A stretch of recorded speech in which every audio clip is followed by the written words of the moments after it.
자, 우리가 사도행전 9장이 사울에 대한 이야기로 이제 계속 시작이 되었죠.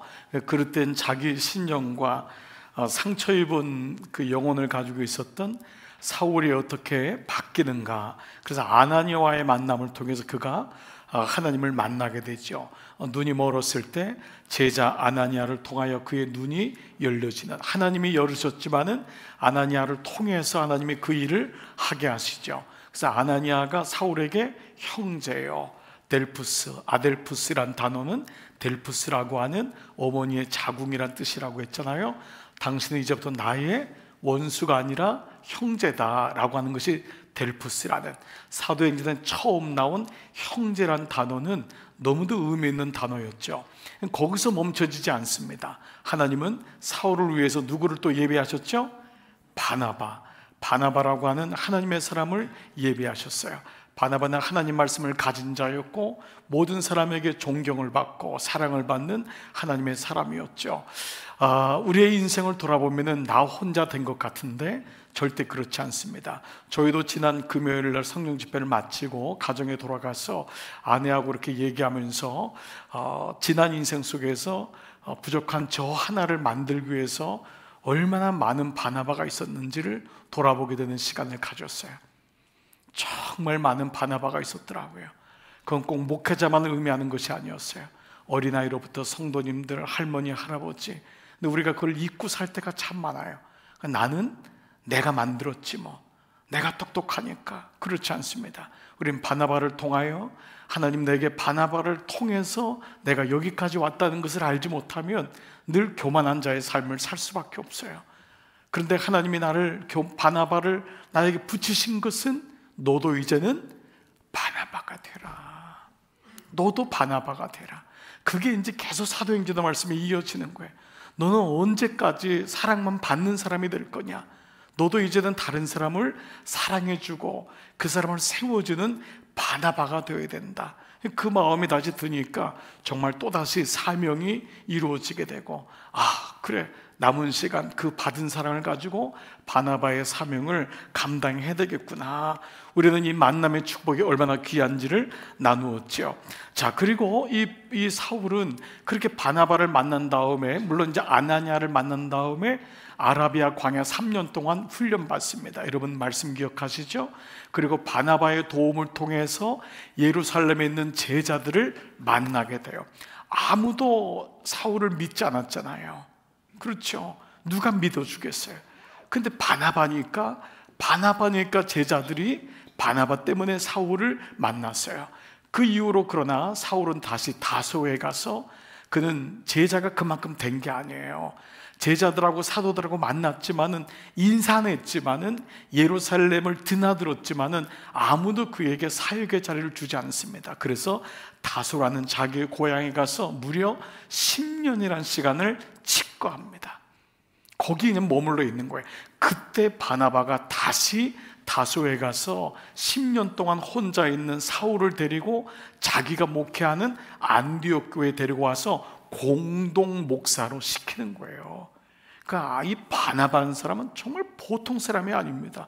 어떻게, 여러분 우리가 생각할 땐 그 사람은 예지력이 있어서 사울의 인생을 앞을 내다봤기 때문에 그럴까요? 그렇지 않습니다. 하나님의 사랑 때문에, 자기를 변화시켰던 하나님의 사랑 때문에 그도 그냥 사랑을 주었는데 놀랍게도 사울은 그렇게 변화됐던 거죠.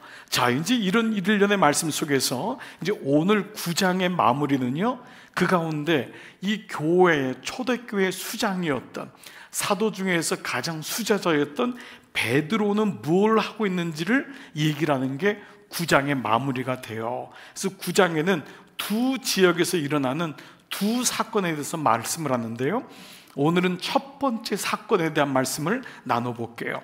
자, 이 초대교회에서 일어나는, 오늘 이 베드로를 통해서 일어났던 것은 초대교회에서 평안하여 든든히 서가는 교회의 모습이 어땠는지를 보여주는데, 이 말씀 뭐냐 하면 복음이 들어갔을 때 어떤 변화가 일어났는지 그 모습을 보여주는 거예요.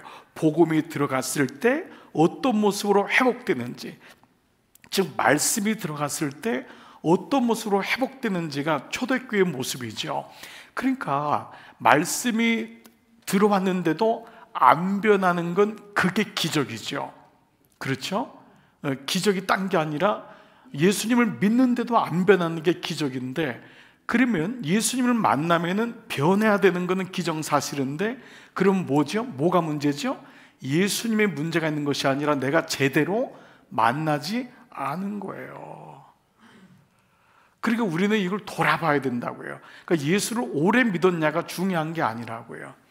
그러니까 내가 예수님을 제대로 믿고 있냐라고 하는 것을 돌아보는 기회가 돼서 초대교회는 복음이 들어갔을 때 어떤 모습으로 회복됐는지, 이게 이제 사도행전의 말씀이라는 거죠.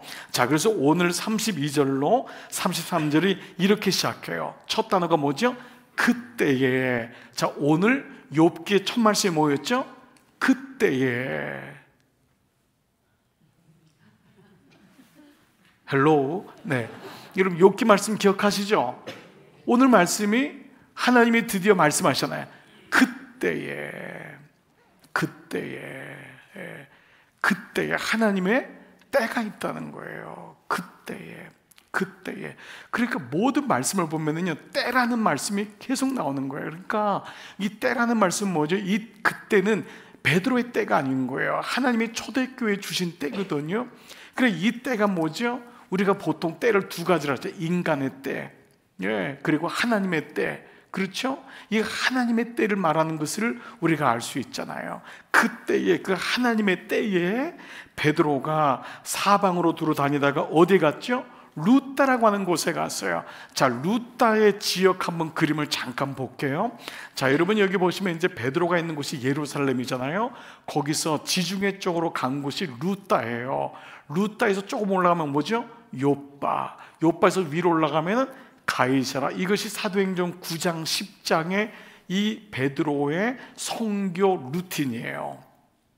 그러니까 이게 이제 여기 베들레헴에 있다가 루타라는 곳으로 간 거예요.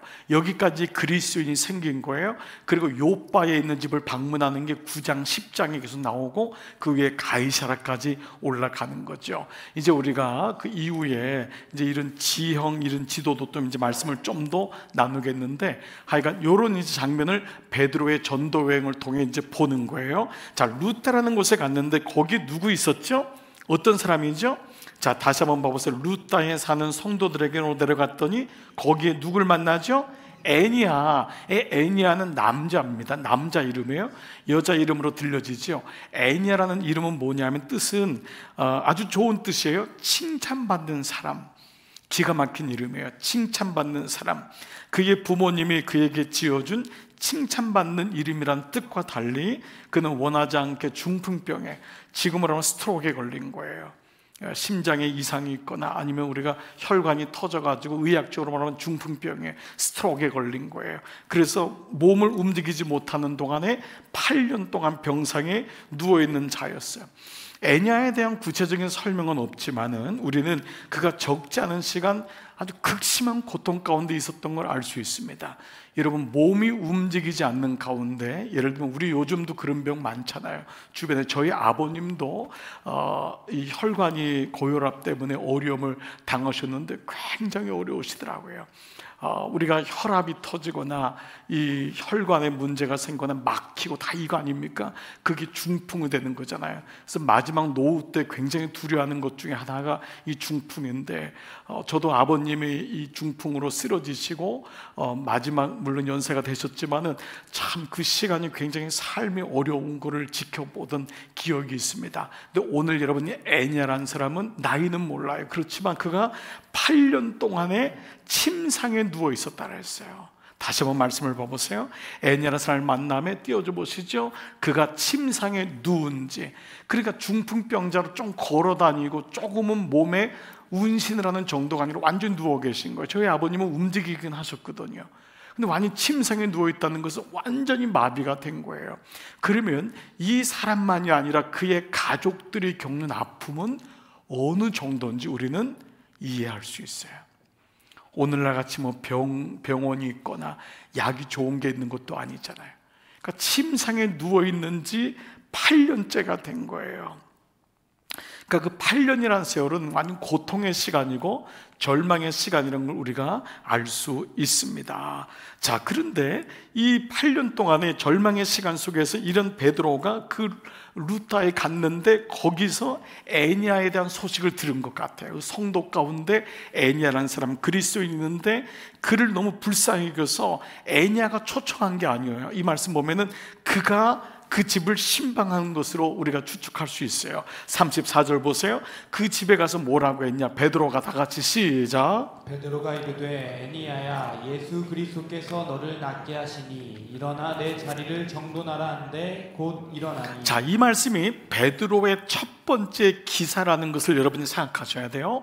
자, 사도행전이 쭉 오면서 성령으로 이제 마가의 다락방에서 그들이 담대함을 얻고 전도하게 되면서 사울의 이제 그 변화가 일어났고 이제 베드로가 처음 등장한 거예요.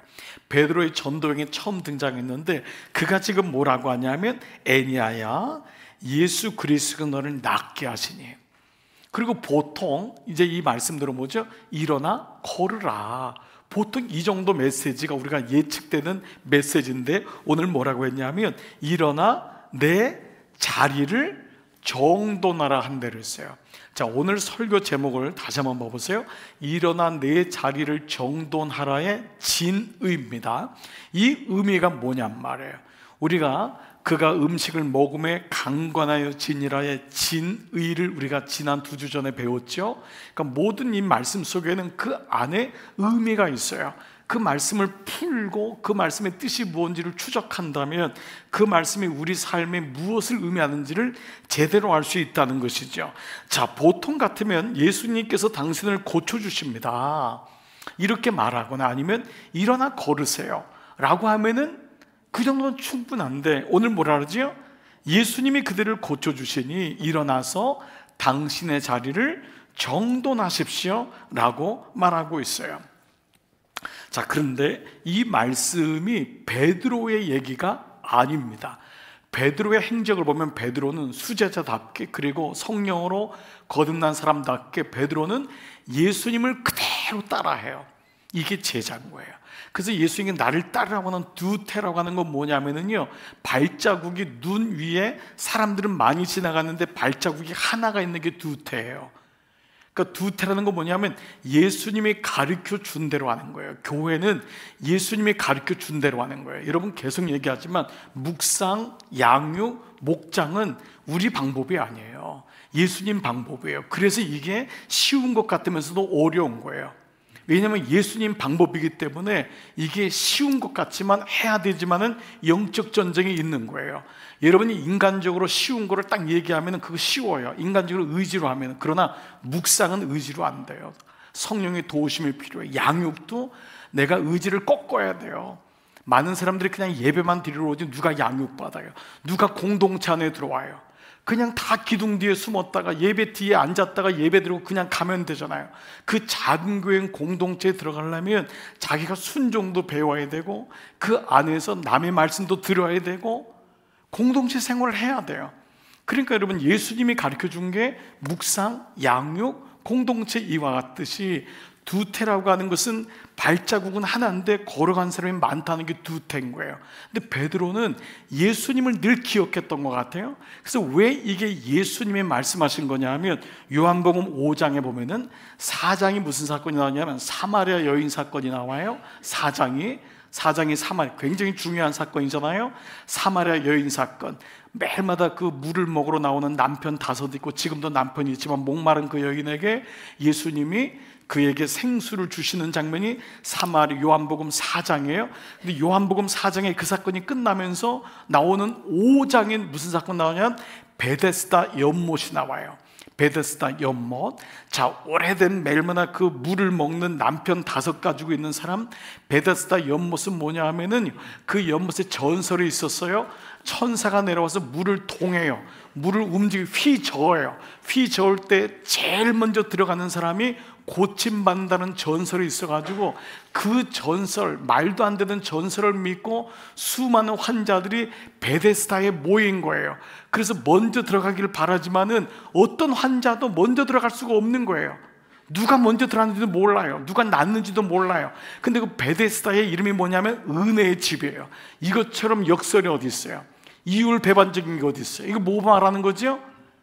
여인이 끝까지 먹었던 물, 그리고 베데스다 은혜의 집인데 아무도 고침받지 못하는 것 뭐죠? 율법을 다 의미한다고요. 구약을 의미한다고요. 종교인을 의미하는 거잖아요. 그 요한복음이 보는 인사이트는 공간복음하고 다른 거예요. 예수 그리스도가 참 생명이다. 예수 그리스도가 참 포도나무다. 이것이 계속적인 사건인데 그 베데스다의 연못 속에 누워있는 중풍병자 하나를 발견합니다. 무려 그 사람은 8년이라 몇 명이죠? 몇 년? 38년. 요한복음 5장 5절 거기 38에 된 병자가 있더라. 말도 안 되는 그곳에 38년 된 병자가 거기 누워가지고 있는 거예요. 어떤 거 얘기하는 듣고요? 전설 듣고 물이 천사가 내려 동할 때 거기 제일 먼저 들어간다는 것이 은혜의 집하고 너무 이율배반적이잖아요. 은혜는 먼저 들어간다고 해결되는 게 아니라 누구한테도 주시는 게 은혜잖아요.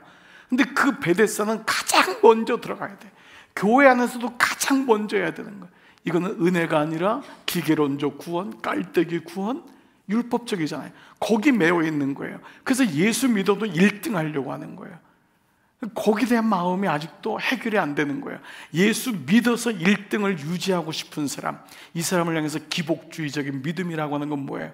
예수를 통해서 내 복을 채우려고 하는 거예요.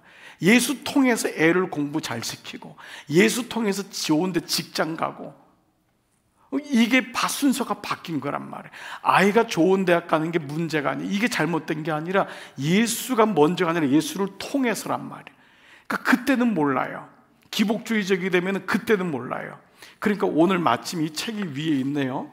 예수가 복이다라고 하는 이 의미를 분명히 깨닫지 못하면 후대하시는 하나님의 은혜가 아니라 복이 먼저가 되는 거예요. 이게 명확해져야지 종교인에서부터 그리스도로 바뀐다. 아직도 책을 안 읽은 분이 있는 것 같아서 올려놓은 것 같아요. 누가 올려놨는지 모르지만 이거 제가 안 가져왔습니다. 여러분, 이거 올라와 있는 거예요. 여러분 보셔야 돼요. 왜 예수가 복인지. 비록 우리는 이 땅에 살기 때문에 복하고 관계없이 살 수는 없지만은 복의 근원이 뭔지를 명확히 알아야지 세상의 복에 끌려다니질 않고 수없이 들려오고 여러분을 유혹하는 복 가운데 예수 안 잊어버립니다. 부자 대본들 뭐예요? 지옥 가는데. 이 말이 여러분들 원색적이세요? 아무리 건강한들 뭐예요? 7, 80은 다 늙는데 그 다음엔 어떡할 거냔 말이에요. 집 몇 채면 뭐하냔 말이에요. 거기 살지도 못하는데. 저 이민생활 22년 하면서 느낀 게 있어요.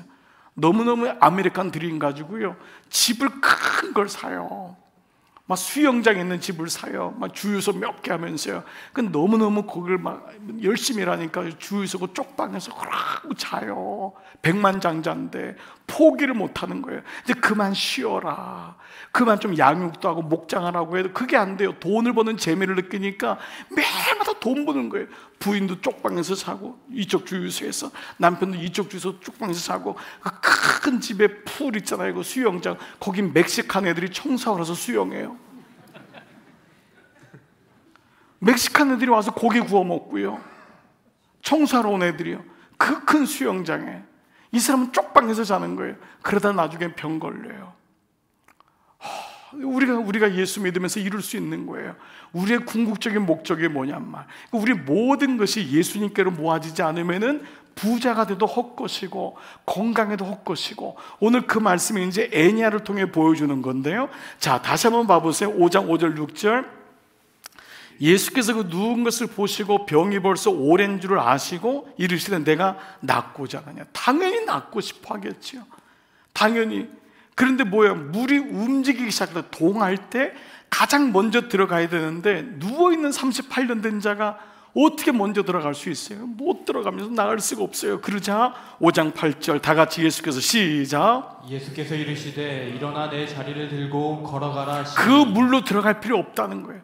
그 물로 들어갈 필요가 없다. 내가 은혜인데, 내가 그 베데스다가 은혜가 아니라 내가 은혜인데 왜 물속에 들어가냔 말이에요. 그래서 뭐라고 하죠? 이르시되 말씀하신 거예요. 일어나 내 자리를 들고 걸어가라. 똑같은 자리한 단어가 나왔어요. 애니하게 뭐라 그랬죠? 일어나 내 자리를 정돈하여. 지금 이 38년 된 중풍병자에게는 일어나 내 자리를 들고, 같은 맥락인 거예요. 자, 주님께서 그냥 일어나 걸어가라고 말씀하신 것이 아니었다는 거예요. 일어나 걸어가라가 아니라 누워 있었던, 깔고 있었던 거적자리를 들고 일어나라는 거예요. 38년 동안 거기 누워 있었다면, 뭐 애니아도 마찬가지고, 그 옛날 요즘 같으면 담요가 아니잖아요. 얼마나 냄새나고, 그게 뭐 제대로 된 거겠어요? 그 거적자리를 들고 일어나라는 거예요. 그 주변 자리는 얼마나 뭐 형편없었겠어요. 뭐 깨끗한 게 아니잖아요. 거기서 식사하고 뭐 우리가 뭐 말로 안 해도 얼마나 지저분하고 어수선했을까요? 그런데 예수님이 들고 일어나라고 하는 그 자리는 우리는 알고 있는 거예요. 거적 자리가 아니라는 거잖아요. 뭐지요? 바로 삶의 자리인 거예요. 너가 누워 있었던 삶의 자리, 종교인의 자리. 그래서 중풍병자라고 하는 것은 성경에서 그냥 몸이 아프다는 것만이 아니라 그가 하나님을 믿는다고 하지만 여전히 누워있는 삶, 하나님을 떠난 삶, 하나님과 만남이 없는 삶, 죽음의 삶, 병든 삶, 그게 그 모습을 얘기하는 거잖아요. 그의 자리, 삶의 자리를 들고 일어나라. 왜 이것을 이렇게 유추하여서 이게 삶의 자리라고 묵상할 수 있는 것은 이 요한복음 5장에 38년 된 중풍병자의 이야기가 여기서 일어나 걸은 것으로 끝나지 않기 때문에 그래요. 5장 14절에 이어서 나오는 말씀이 그 후에 예수께서 성전에서 그 사람을 만났어요. 그래서 뭐라고 하시죠? 이르시되 보라 너가 나았으니. 첫 번째, 보라 너가 나았으니. 두 번째 뭐예요? 더 심한 것이 생기지 않게 다시는 죄를 범하지 말라. 이게 예수님의 목적이었던 거예요. 예수님이 물론 그를 불쌍히 여겨서 그의 병을 고쳤어요. 그러나 예수님은 알고 있었던 거예요. 이 사람이 만약에 죄의 문제를 해결하지 않으면은 이 병이 난 것이 오히려 이 사람에게는 더 안 좋은 결과를 가져올 수 있다는 것. 건강하게 되었다고 이전처럼 죄에 잡혀 살면은 하나님하고 관계없이 되고 이전보다 더 타락한 삶을 살 수 있다는 것을 주님은 아셨던 거예요. 그래서 주님은 38년 된 병자의 아픔을 이해하시고 그가 나음 입는 것을 원하셨지만 더 나가서 그가 육체의 병만 고침받는 것이 아니라 삶의 자리까지도 정돈되기를 원하셨다는 거예요.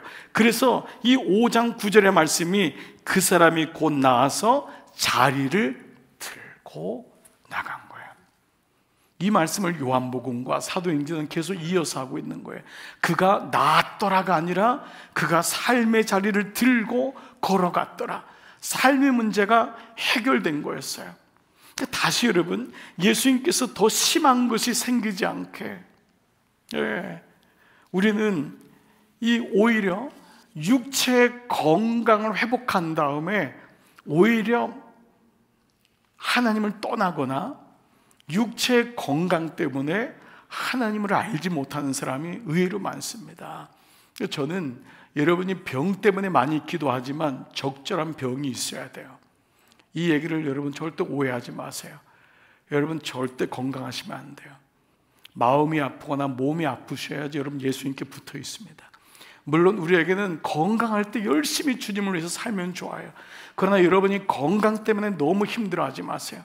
그 건강이 오히려 여러분을 하나님께로 붙어 있게 해요. 여러분 배우자의 건강이 가정을 힘들게 합니다. 정말 사람이 나이가 들면 아파야 돼요. 안 아프고 너무 70, 80대는 너무 건강하면요 좀 이상한 거예요. 좀 아멘 안 하실 줄 알았어요. 여러분이 좀 그 몸의 아픔도 알으셔야지 아픈 사람 마음도 안 되니까요. 너무 건강해 보세요. 아픈 사람 이해 못해요. 지금도 전혀 이해를 못하는 분이 있잖아요. 지금도 여러분 아니면 마음이 육이 안 아프시면요 성령께 구하셔야 돼요.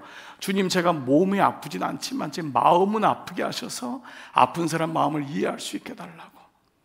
그게 안 되면 어떻게 여러분이 공감 마음이 생기겠어요? 엘리후처럼 되는 거예요. 새 친구처럼 되는 거예요. 그들은 뭐죠? 사심은 없지만 사랑이 없는 거예요. 공감의 마음이 없는 거예요. 그러니까 그들은 너무 정확한 사람이지만 옆에 있고 싶어 하는 사람은 아니었어요. 내가 옆에 두고 싶어 하는 사람은 어떤 사람이에요?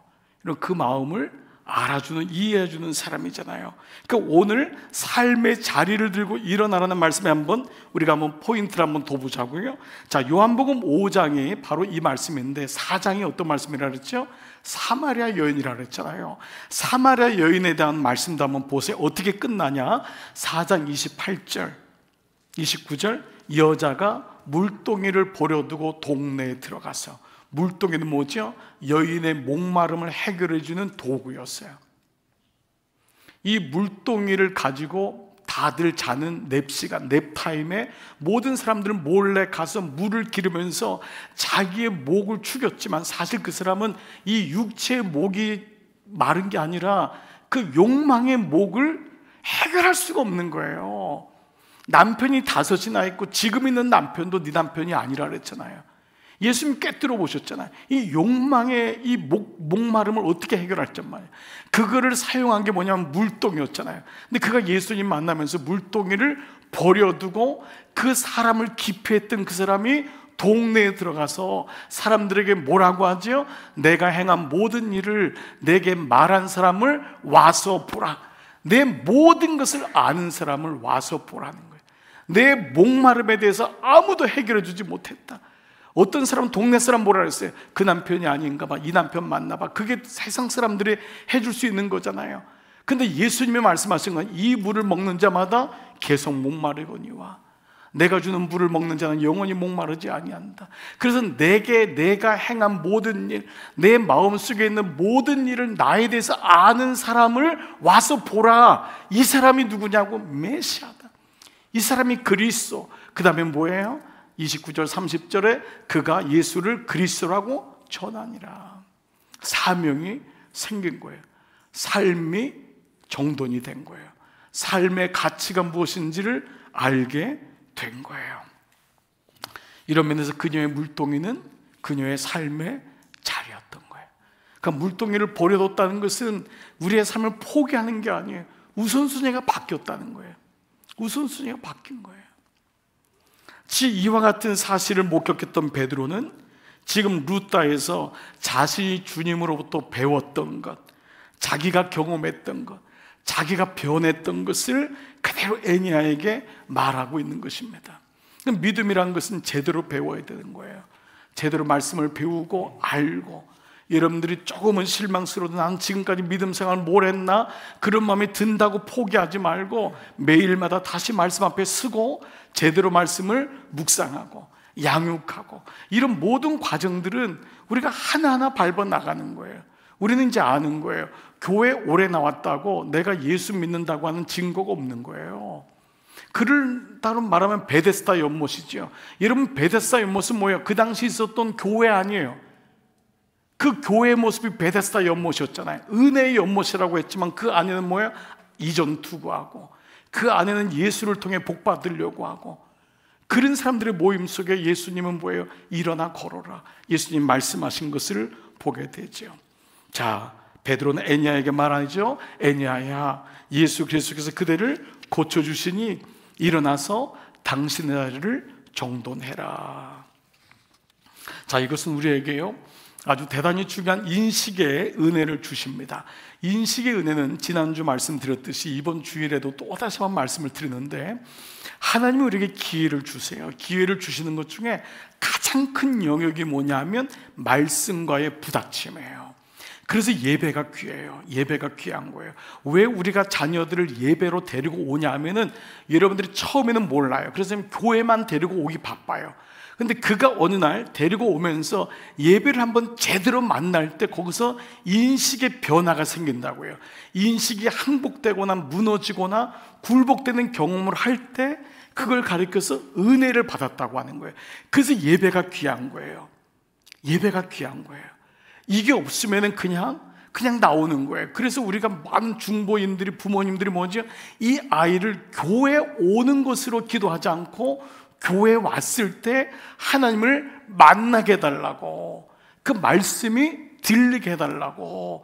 그래서 우리 중보팀들이 기도할 때마다 우리가 2달에 한 번, 이렇게 석 달에 한 번 모였을 때 강대상을 놓고 기도하잖아요. 제가 한번 중보기도팀에게 말씀드렸던 게, 왜 강대상과 여러분 이 자리를 놓고 다 기도하냐면, 여기 앉아있는 이 사람이 말씀이 들리게 해달라고. 왜냐하면은 말씀이 들리지 않으면은 100번 1000번 교회 와도 은혜를 경험하기는 어려워요. 말씀으로 고난받고 말씀으로 인식의 세계가 무너지는 것이 가장 확률이 높아요. 이것이 가장 은혜 중에 보편적이에요. 안 그러면은 폭로되거나 사건을 통해서 사울처럼 만나야 되는 거예요. 물론 하나님이 사랑하시면 그렇게도 끌어들여요. 그런데 자동차 사건이나 어떤 사건을 통해서 하나님의 살아계심을 그때 느껴요. 그러나 말씀이 없으면은 원인치 된다니까요. 고난이 와도, 암에 걸려도요, 그때 그 사건 때문에 하나님을 인식은 해요. 그러나 말씀이 없으면 인식의 세계가 한계가 있기 때문에 다시 자기 세계로 들어가게 되는 거예요. 그래서 하나님 말씀이 들린다는 것은 정말 축복입니다. 그리고 이것을 통해서 우리가 하나님 말씀으로 살았고 썩지 아니하는 그 말씀으로 우리가 거듭나는 거거든요. 우리가 거듭난 것은 썩지 아니한 살아있는 그 말씀으로 거듭나는 거기 때문에 오늘 여기서 인식의 은혜를 주세요. 주님께서 우리에게 궁극적으로 이 애냐 사건을 통해서 요구하시는 것은 병을 낫는 것만이 아니라 삶의 정돈이구나, 삶의 변화가 일어나는구나 라고 하는 것을 깨닫게 되는 거예요. 그러니까 병 낫는 것은 병에 걸린 사람에겐 급선무예요. 여러분, 저는 이거 마음 알아요. 일단 나아야 되잖아요. 그러나 낫는 것에서 멈춰지면, 병이 나으면 또다시 예수님 말씀하는 것처럼 더 안 좋은 걸로 바뀔 수가 있어요. 그렇다면 삶의 질서가 잡히는 것, 질서는 뭐죠? 내가 주인 되었던, 내가 사는 줄 알았는데 하나님이 개입하시면서 주어가 바뀌는 삶의 질서가 병을 통해서 깨닫게 되는 거잖아요. 병이 뭐예요? 아무것도 못하는 게 병이잖아요. 먹는 것도 내 마음대로 못하고, 이거 뭐지? 이거 꼼짝 못하는 게 병이죠. 그때 나의 무력감과 인생의 한계를, 제한성을 처절하게 느끼잖아요. 근데 그때가 뭐죠? 말씀이 들어오는 시간인 거예요. 그래서 여러분, 우리 교회도 지금 항암 치료 받으면서도 예배를 드리고 뭐라고 고백하냐 하면, 말씀 때문에 삽니다. 항암 때문에 사는 게 아니라. 이게 가능한 거라고요. 그가 육체적으로 보면 항암 때문에 사는 거잖아요. 항암은 육체를 유지하는 거고, 그의 영혼이 육체의 아픔에도 불구하고 흔들리지 않는 것은 매주일 말씀이 그에게는 매일의 마지막 말씀인 거예요.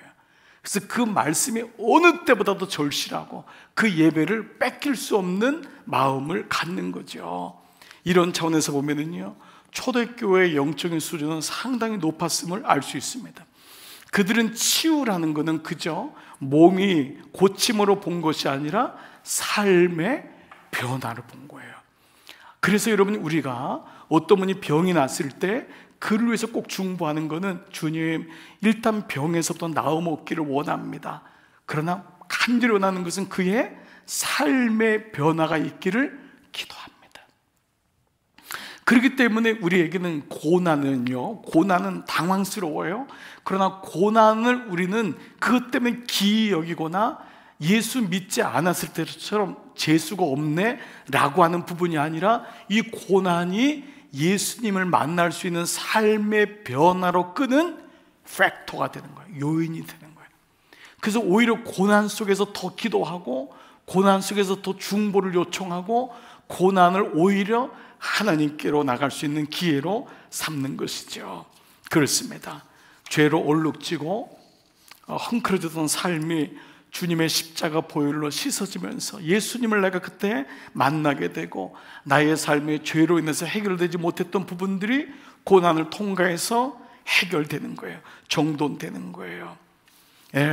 그래서 이것이 바로 주님이 이 땅 위에 오신 목적이다. 그럼 만약에 예수님이 우리 병만 고치러 왔다면 우리는 지금도 치유 사역만 하면 돼요.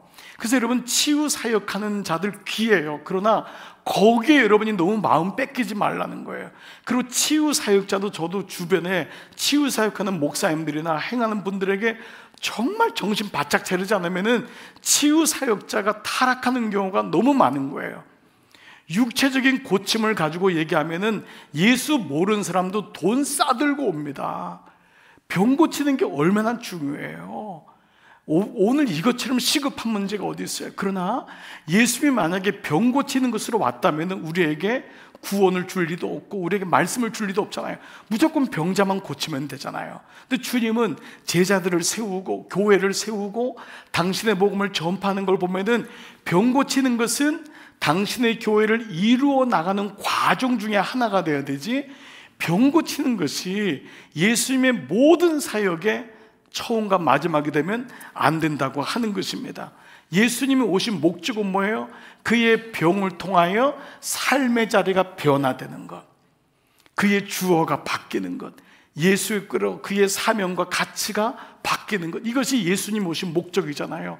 하나님을 잃어버린 백성들. 그래서 우리가 구속사적인 묵성을 한다는 것은 뭐죠?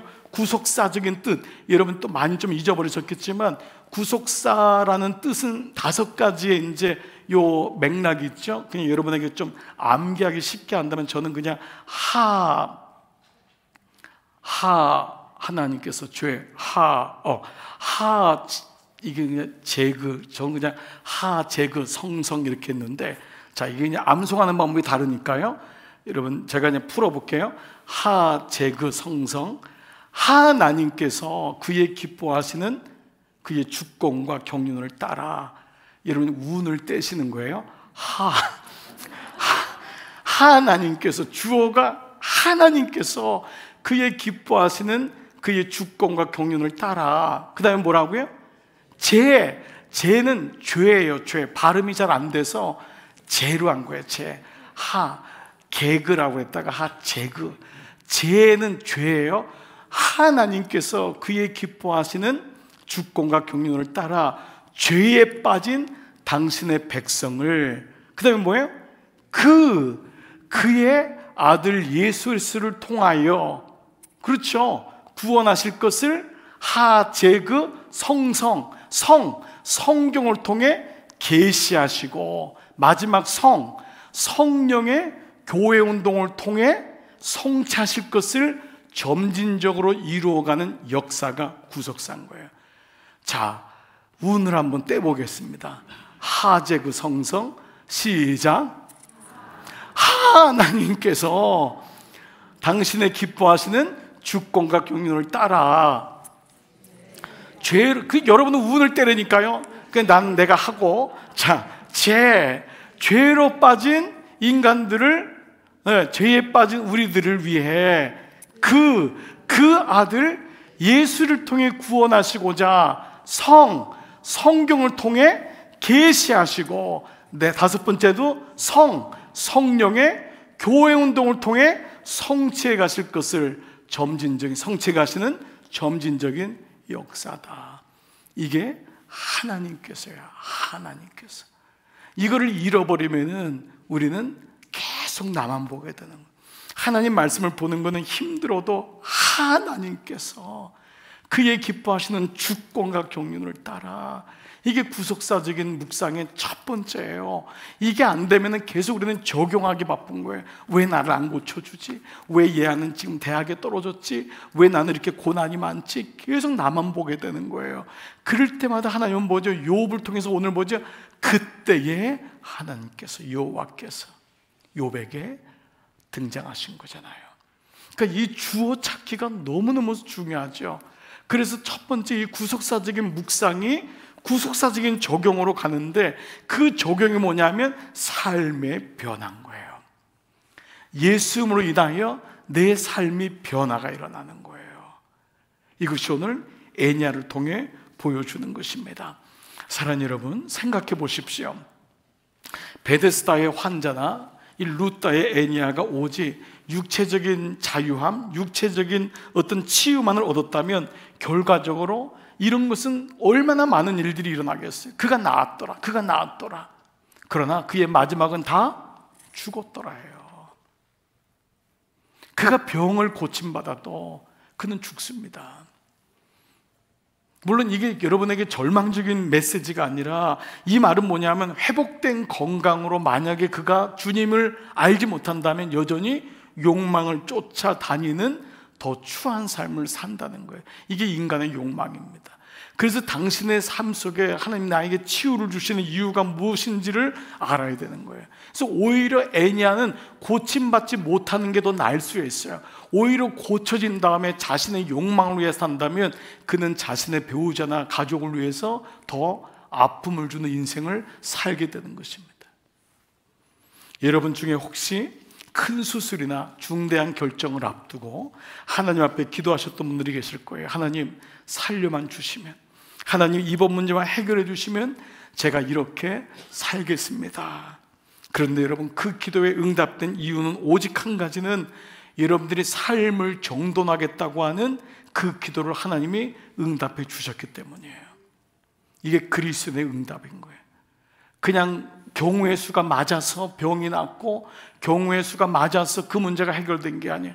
여러분이 최소한 그때 그 문제를 하나님 이 문제만 해결해 주신다면, 제가 이 병에서 낫기만 한다면 하나님을 위해 살겠습니다라고 하는 것은 삶을 정돈하겠다고 하는 그 기도를 하나님이 들으셨다는 거예요. 그렇기 때문에 여러분이 그 기도를 꼭 이루시고 기도대로 사셔야 돼요. 최선을 다하셔야 돼요. 그때 그에게 병은 유익이 되는 거예요. 더 이상 흔들리질 않는 거예요. 오히려 그때 그 사건 때문에 하나님을 바라볼 수 있는 거예요. 여러분이 그 자식 때문에 하나님 이 자식 한 번만 살려주세요, 제가 뭐들 못하겠습니까? 그 고백이 여러분들의 삶의 자식 때문에 하나님을 향하는 기도가 되는 거예요. 그게 하나님이 원하시는 기도가 되는 거예요. 그렇지 않는다면 우리는 그 자식의 문제가 해결된 다음에 또다시 옛날하고 똑같은 욕망의 삶을 살 수 있다는 것이죠. 그렇습니다. 이처럼 주님께서 우리에게 궁극적으로 요구하시는 것이 삶의 정돈이라면, 이제 오늘 결론적인 말씀을 좀 드릴게요. 그러면 이걸 뭐를 의미하는 걸까? 그 까닭은 뭘까? 우리에게 삶을 정돈하라고 하는 이유는 뭘까요? 예수님이 어떤 물건 같은 거 그냥 정확하게 탁 맞추고 조금 지저분한 거 못 보이시기 때문에 칼 맞춤, 예수님 특기가 칼 맞춤 이런 거기 때문에 이렇게라고 하는 걸까요? 아닐 거예요. 여기는 하나님께서 예수님이 의도하시는 분명한 마음이 있을 거예요. 그러면 내 자리를 정돈하라고 하는 이 의미는 뭘까? 이 진의는 역시 여기도 좀 원어적인 게 필요합니다. 이 원어에는요, 헬러는 뭐라면 스트로손 세 아우토란 단어를 썼어요. 좀 단어가 어렵지만 스트로손 세 아우토. 자, 우리가 알 수 있는 게 뭐냐면 아우토란 단어예요. 맨 마지막 오토. 오토란 단어 하나 눈에 들어오시죠? 이 오토란 단어 뭐냐면 스스로란 뜻이에요. 그러니까 스스로 자리를 펴라, 이 뜻이에요. 그러니까 이 뜻이 뭐냐면 내 자신이 자리를 펴라. 이게 바로 내 자리를 정돈하라는 뜻이에요. 이거는 깨끗하게 하는 것이 아니라 이제는 너 스스로가 너의 삶의 자리를 피라라는 거예요. 자, 이게 어떤 의미냐? 베데스다 연못가에 있었던 38년 된 병자나 오늘 8년 동안 중풍병자 애니아가 있는 공통적인 사건은 뭐냐 하면 스스로 자기 자리를 펴본 적이 없는 사람이에요. 이 사람들은, 이게 중풍병자예요. 스스로 운신할 수 있는 게 아니에요. 누군가 배우자가, 자녀들이, 친척들이 와서, 친구들이 와서 다 이거를 펴주는 거예요. 이게 지금 성경에 계속 나와요. 여러분, 예수님께서 중풍병자 걸린 친구들을 침상의 위층에다 올려서 내려오는 사건도 있잖아요. 그 4명의 친구들이 오는 것도 있잖아요. 스스로가 할 수 없는 거예요. 이게 계속적인 말씀이 뭐냐면 종교적이 아닌 스스로가 구원을 이룰 수 없다는 사건을 계속적으로 보여주는 게 일련의 예수님의 사건인 거예요. 중풍병자 혼자 스스로가 내가 나고자 예수님께 갈 수가 있는 게 없는 거예요. 양이 웅덩이에 빠져서 자기가 올라오는 게 아니라니까요. 한두 번은 그럴 수 있을지 몰라요. 그러나 목자가 그를 끌어올리는 것이 구원이다. 그래서 구원은 본질적으로 능동태가 아니라 수동태라 그랬잖아요. 그래서 내가 구원을 받는 게 아니라 하나님이 기회를 주시는 거예요. 그래서 내가 은혜를 받는 것이 아니라 그 말씀의 자리에 있는데 말씀이 들어오는 거예요. 들리는 거예요. 말씀이 들리는데 웬 은혜예요? 그래서 예배하는 자는 성령과 진리로, 성령께서 그 자리에서 내 마음을 감동하는 거야. 웬 은혜인지 웬 일인지 갑자기 울음이 터지고 애통이 되고 마음이 확 열려서 그 말씀이 들어오게 되는 거예요. 그러니까 은혜 자체는 완벽한 수동태인 거예요. 그러니까 오늘 이 중풍병자의 의미도 뭐냐면은 뭐죠? 내가 스스로 할 수 있는 게 아닌 거예요. 그런데 세 아우토, 스트로손 세 아우토는 뭐냐면 스스로 이제는 정돈해라. 너는 한 번도 스스로 펴본 적이 없지 않냐? 그런데 너가 치유받아 일어난 다음에 너 자리를 정돈하는 거예요. 너 자신의 자리를 피라. 이게 뭐를 의미할까요? 그것은 이제는 지금까지는 남의 도움을 받았고 이제는 그래서 예수님의 이름으로 구원받았다 하면은 이제는 너의 삶을 정돈하는, 남을 위하여 너 스스로 자리를 펴주는, 다른 사람을 위해서 자리를 펴주는 사람까지 나가라는 거예요. 이게 사도행전인 거예요. 사도행전은 성령 받은 사람들이 성령을 알지 못하는 사람을 위하여 복음을 전하는 자가 되는 거예요. 말씀을 받은 자가 거기서 멈춘 자가 아니라 말씀을 가지고 나가는 자가 되라는 거예요. 동반자가 양육자가 되라는 거예요. 목원이 목자가 되라는 거예요. 이런 말씀에서 받은 자가, 말씀을 받은 자가 말씀을 전하는 자의 삶을 사는 거예요. 이기적일 수밖에 없었던 삶을 탈피해서 거기서부터 나와서 이제는 이타적인 삶을 살라는 거예요. 다시 말해 받기만 하던 삶으로부터 다른 사람의 짐이 되는 삶으로부터 다른 사람의 짐을 져주는 사람이 되는 거예요. 이것이 갈라디아서 6장 말씀에 너희가 서로 짐을 서로 지라. 이 말씀은 뭐냐? 너희가 그 사람의 짐을 져주라는 거예요. 그 사람의 짐을 져주라는 거예요. 그동안 네가 남의 짐을 다 내가 져줬잖아요. 난 예수님이 나의 짐을 져줬잖아요. 누구든지 짐진 자들 다 내게로 오라. 무거운 짐진 자들 내게로 오라. 예수님께로 짐을 맡겼어요. 거기서 멈추는 것이 아니라 너희가 이제는 서로 짐을 져주는 사람이 되라. 여기까지 나가는 거예요. 자기밖에 모르는 인생에서부터 이타적인 인생이 되는 거예요. 늘 나만 아픈 사람은 내 고통, my story, my suffering, my pain, 여기서 멈추는 사람이 아니라 이 사람이 얼마나 아플까, 저 사람은 얼마나 힘들까. 그래서 갈라디아서 말씀이 너희가 짐을 서로 지라. 이것이 그리스도의 법을 성취하는 거래요. 그리스도의 법을, 그리스도가 이 땅에 보여주신 그 사랑을 성취하는 것이다. 그래서 이걸 가리켜서요, 이타적 삶으로 방향을 전환하는 거예요. 이걸 가리켜 사명이라고 하는 거예요. 우리는 소명은 뭐죠? 하나님께 은혜를 받은 거예요. 이걸 소명이에요. 부름 받은 거예요.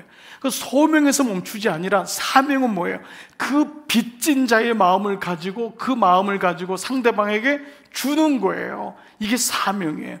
그러니까 필히 소명자는 사명자로 가는 거예요. 내가 주님으로부터 소명을 받은 거예요. 부르심 받은 거예요.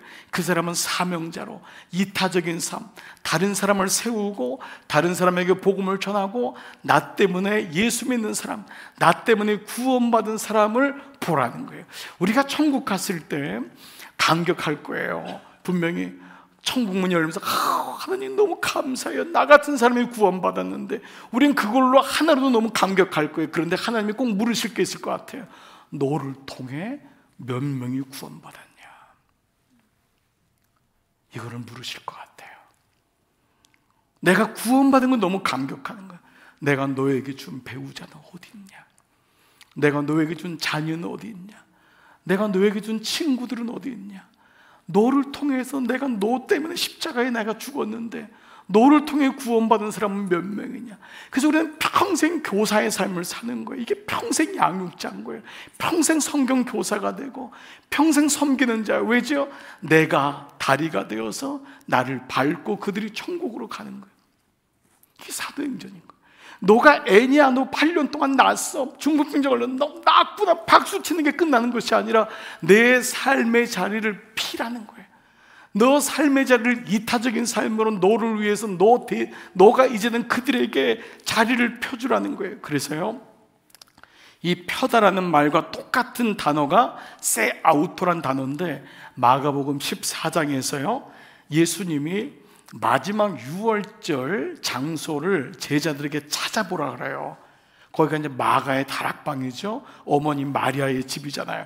거기서 성령 받은 사건이 있었고, 거기가 예수님의 최후의 만찬을 했던 데가 그 장소인데, 그 말씀이 마가복음 14장 15절에 보면은 어디든지 그에 들어가는 그 집 주인에게 이르되 선생님의 말씀이 내가 내 제자들과 함께 유월절을 먹을 나의 객실이 어디 있느냐 하시더라.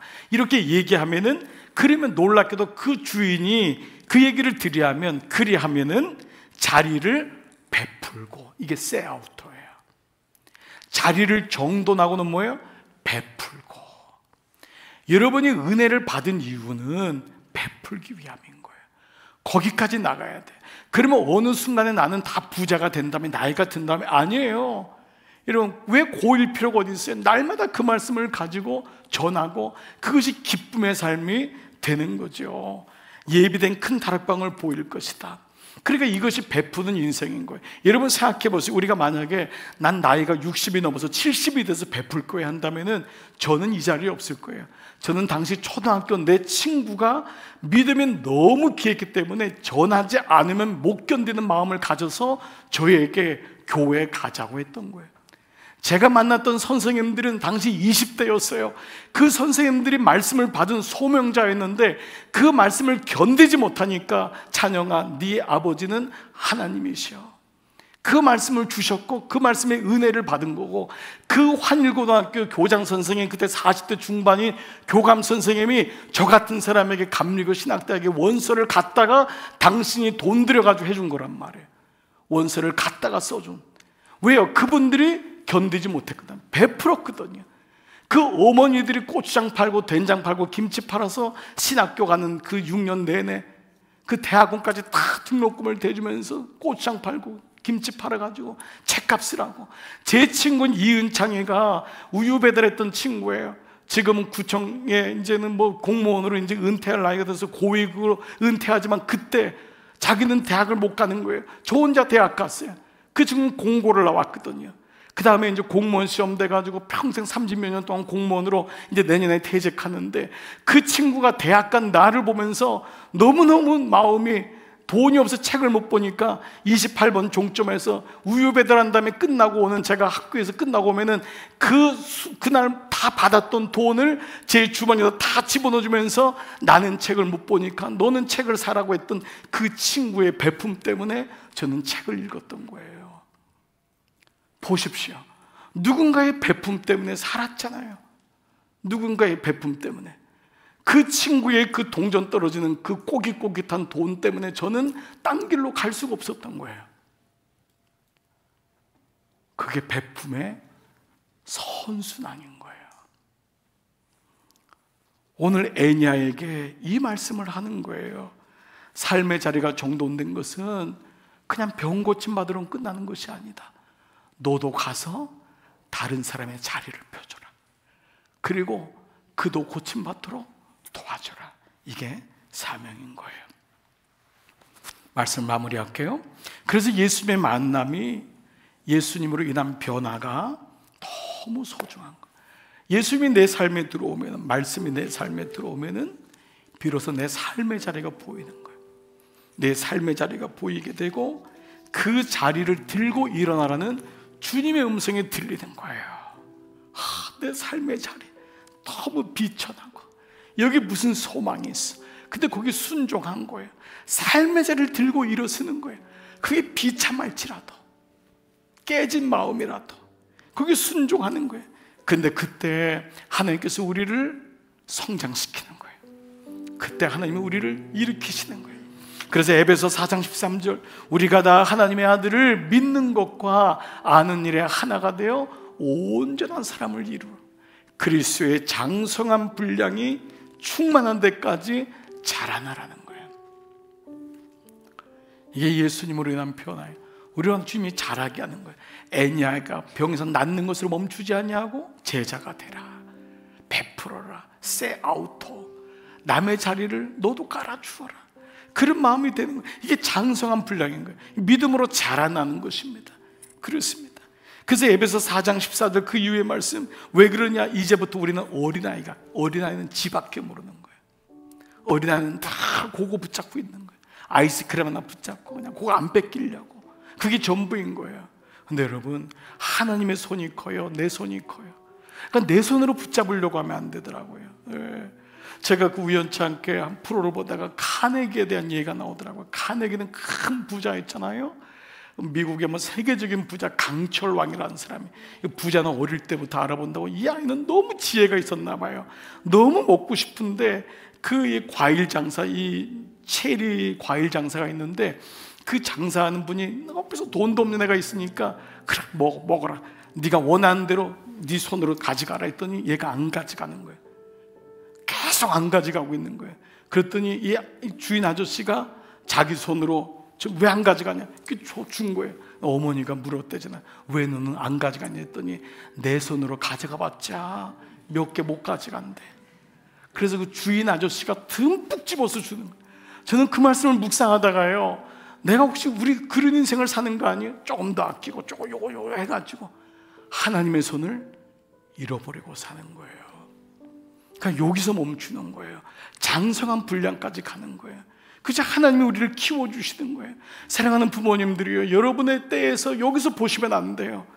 저희 어머니가 그 어머니의 고통받는 것으로 봤으면 저는 여기 없어요. 어머니는 고난받고 깨어졌지만 그 너머를 보셨잖아요. 하나님이 이렇게 이루실 줄 아무도 몰랐잖아요. 하나님이 이루시면 그런 거예요. 우리의 손만 보면 안 돼요. 그래서 장성한 분량으로. 왜 그러냐? 어린아이가 되지 않게 하는 거예요. 어린아이가 되지 않게. 너에게 갇혀 있으면 안 된다. 그리고 보세요, 사람의 속임수. 하나님 마음이 없으면 매일마다 속고 속이는 거예요. 여기 빠지는 거예요. 왜요? 내 욕심이 늘 발동하니까. 그리고 간산 유혹에 빠져요. 세상의 온갖 교훈의 풍조에 밀려서 요동하는 게 어린아이래요. 그래서 오직 사랑 안에서 참된 것을 하여 범사에 그에게까지 자랄지라. 그에게까지 범사에 자라는, 범사에 every day, every single day, 매일마다 그에게 자라는 거예요. 그는 머리니 곧 그리스도라. 그분에게로 자라는 거예요. 그래서 예수 믿은 사람은 오늘 이 말씀처럼 이것의 진리가 무엇인지 일어나 내 자리를 정돈하라. 사랑하는 여러분, 다 여러분 예수님 만난 사람이에요. 이미 여러분의 삶의 자리를 들고 일어난 분이에요. 이제 그 자리를 정돈해서 여러분이 나만이 아니라 그 자리를 통해서 많은 사람들이 구원을 받을 수 있는 그런 삶을 선언하시고 고백하시고 기도하시기를 바랍니다. 주님, 부족하지만 저를 통해 주님 이런 수많은 동반자가 만들어지게 해주세요. 여러분이 앞으로 평생 동반자의 삶을 살아보세요. 얼마나 많은 사람들이 여러분과 함께 그리스도를 만나겠어요. 그냥 잘 먹었냐고, 예수 잘 믿냐고, 그냥 어떠냐고 그걸로 물어봐서 그 사람이 변화되나요? 교회에서 몸 만들어준 17주라는 이 시간이 성령께서 역사하실 때 그 안에서 변화가 일어난다고요. 아직도 이 양육을 잘 모르는 분이 있어요. 양육이 정말 비밀이 있어요. 여러분이 아무리 장로의 권사일지라도요, 교회 다니는 사람에게 몇 마디 물어보는 거 더 이상은 못 물어본다고요. 교회 다녀? 요즘 괜찮지? 더 이상 뭘 물어봐요? 근데 그 안에 들어가서 말씀 안에서 그 시간 속에서 있을 때, 성령 안에서 말씀이 만날 때 여러분들이 생각하지 못한 일이 애니아들을 만나고 38년 된 병자를 만나고, 지금이라고 포기하지 마세요. 지금 있는데 난 잘 모르겠어요. 아니에요. 포기하지 마세요. 또 한 번 만나세요. 또 한 번 만나세요. 평생 교사로 사세요. 그게 사명이 있어줘야 돼요. 그 마음이 있어야 돼요. 그렇습니다. 사랑하는 여러분, 왜 묵상하세요? 왜 양육하세요? 왜 목장하세요? 여러분 안에서 나가는 길이에요. 자신을 직시하는 치유와 회복이 묵상과 양육과 목장 안에서 일어나요. 그러나 여기서 멈춰지지 않는 거예요. 한 단계 나가세요. 타자를 살리는 사람이 되시는 거예요. 여러분 모두는 다 목회자예요. 여러분 모두는 생명을 가진 자예요. 여러분 어머니들은 생명을 낳으신 분들이에요. 앞으로 낳을 분들도 있고, 그러나 어머니만이 아니라 우리 다 영적 아비라 그러잖아요. 영적 어미라 그러죠. 그건 뭐죠? 생명을 낳는다. 그래서 바울은 뭐라 그랬어요? 내가 상고하는 고통을 겪는다. 한 영혼 때문에 내가 어머니가 그 잉태하는 고통을 겪는다 그랬어요. 이게 우리가 가진 사명인 거예요. 이게 예수 믿는 겁니다. 오늘 이 은혜가 오늘 우리 교회 위에 여러분 안에 있기를 주의 이름으로 축복합니다. 여러분은 살리는 자예요. 여러분이 만난 사람마다 여러분을 통해 일어날 거예요. 자리를 정돈할 거예요. 오늘 여러분 그 마음을 선포해 보세요. 아직도 혹시 여러분 중에는 나는 못해요, 나는 아무것도 아니에요. 그래요. 겸손은 너무 소중하지만 이것을 멈춰지면 안 돼. 말씀을 받았으니 이제 주님, 제 남은 인생 속에 살리는 인생을 살겠습니다. 자리를 펴주는 인생을 살겠습니다. 타인에게 주의 복음을 전하는 자가 되겠습니다. 그러하기 위해서 묵상하고 양육하고 목장을 하는 이유가 여기 있는 것입니다. 오늘 이 은혜가 여러분 가운데 있기를 주의 이름으로 축복합니다. 아멘. 아멘.